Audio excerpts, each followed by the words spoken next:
La question était les forfaits sud, tout inclus, sont-ils moins chers chez Voyage Air Transat ou Voyage Bergeron? Deux compagnies différentes qui vendent des tout inclus très avantageux pour les vacances.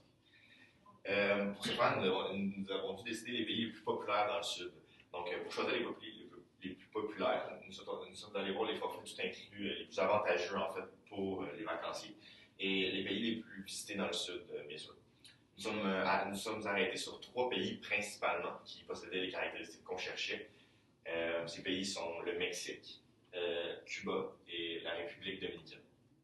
Bien sûr, il faut faire la différence entre Voyage Bergeron et Air Transat avant de commencer notre recherche.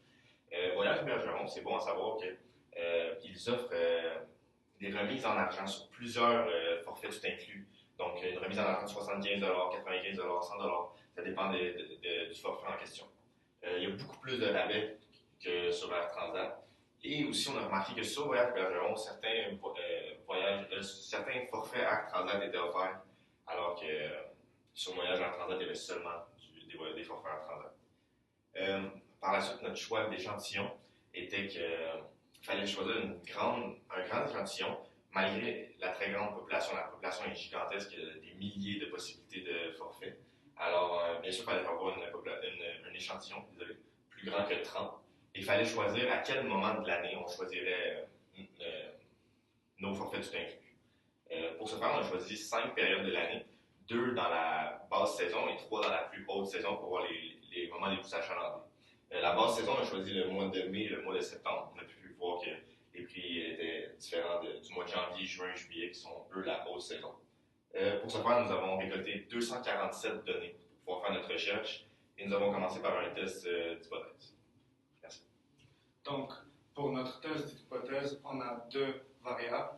Premièrement, la U1, la moyenne des forfaits sud de voyage Air Transat, et U2, la moyenne des forfaits sud de voyage Bergeron.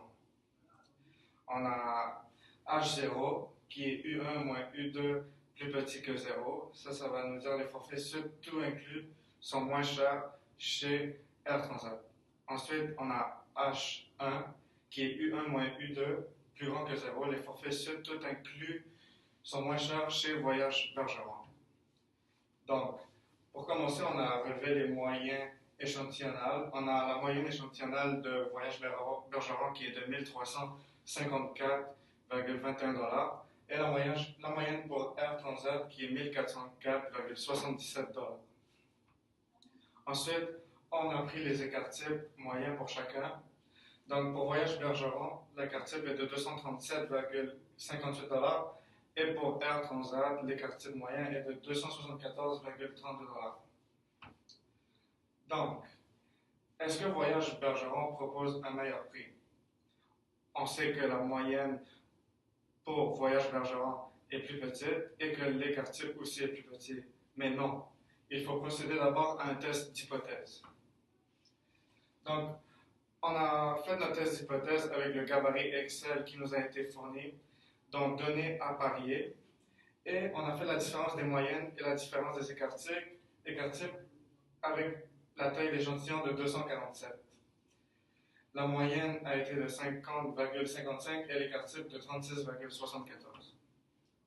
Finalement, le résultat du test d'hypothèse, c'est qu'on a eu des values de 4,02 et ce qui est plus petit que l'alpha de 5%. Les données relevées nous permettent de rejeter l'hypothèse H0 et nous exposent à une erreur de type 1. Aussi, avant de pouvoir présenter les résultats de notre étude statistique, c'est important de savoir que celle-ci comporte plusieurs limites. Parmi les limites, justement, on a la taille de l'échantillon. On a quand même un échantillon assez vaste avec 247 données, mais par rapport à toutes les possibilités de forfait tout inclus dans le sud qui existent et tous les pays possibles, c'est un échantillon au final qui n'est pas si large que ça pour représenter l'ensemble des dates et des pays. Autre limite, il y a la remise, justement, qu'on n'a pas considérée en tant que telle comme étant un rabais directement sur le prix du voyage avec Voyage Bergeron.